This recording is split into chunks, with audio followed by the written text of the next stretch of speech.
I associate myself with that song, My Prayer.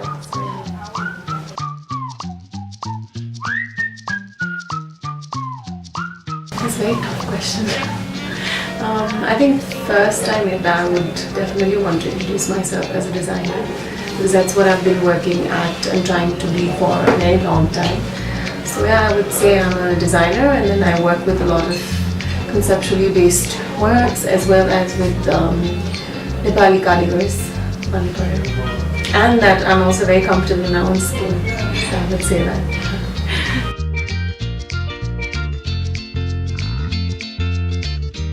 My goodness,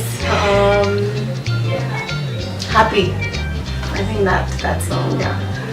I associate myself with that song, My Prayer. So, yeah.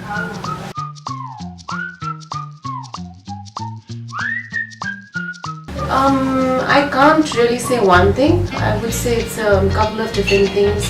One being the fact that as a designer, I really wanted to be involved in a part of the growing society in a positive way.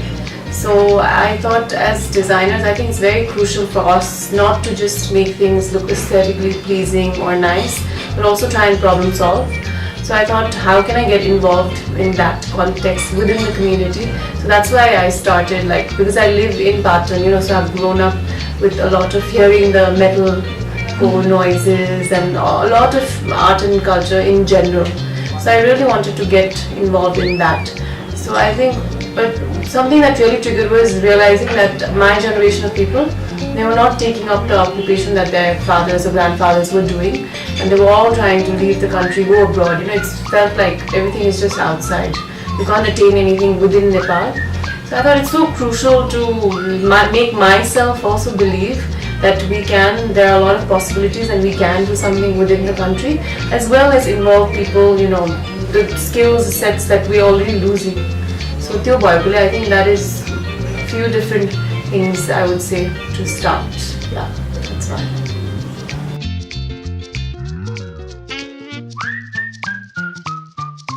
The fact that I'm very, very finicky. If my line is 5 mm away, that it has to be that. I'm very precise. I don't. I think in our culture, and especially, we have the tendency to say, "Oh, bhaiya chalcha, kam chalcha." I don't like that. I like it to be very precise, and I wouldn't want to say perfectionist, but as close to perfection as possible. That's one. The other one is I can be very stubborn. So I can be if I've decided to do something, I'll do it, stick by it. And third, I think I can be very emotional, which helps sometimes, but a lot of the times it's not a very good thing. So yeah, those 3 things.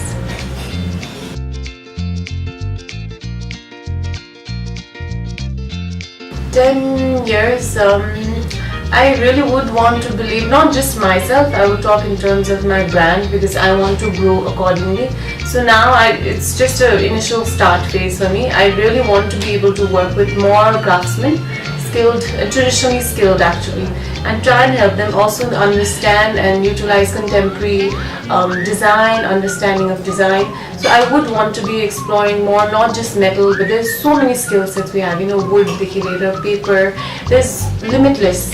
So I really think I would want to go in that track and see myself being a part of the growing community. And I think Nepal at this time, we're really growing, and it's so good to see young people come up with new brands and establish themselves. So I would want to be a part of that growing brand, but I want to be very conscious of my environment, of making sure I'm recycling, so environmentally friendly products too, not just consume and then waste. So I would want to say I would see myself and Amo as conceptual for sure, and sustainable as well, an ethical brand that people can associate with.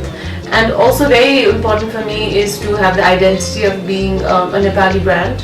So even though I am trying to contemporize, I would not want to be, I would say my inspiration would not be purely Western influence. So I would make sure there's a story behind each piece that would come out, and give very important is to give back to the craftsmen who have been practicing this. So I think I would see a very large role for them to play too. So I think they should feel like they also have the power to make the change and not just be people who make things. So yeah, I think 10 years, I would see a well-groomed community-based brand for Amo.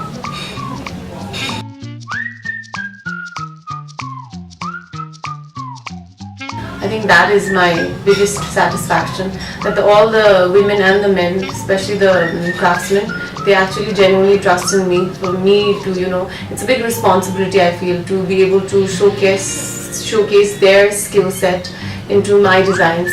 So I think that is the biggest satisfaction I get. So.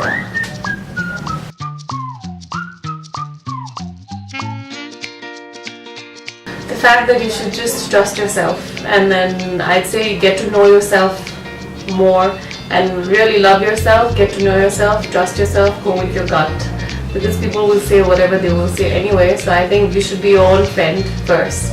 So yeah, that's it.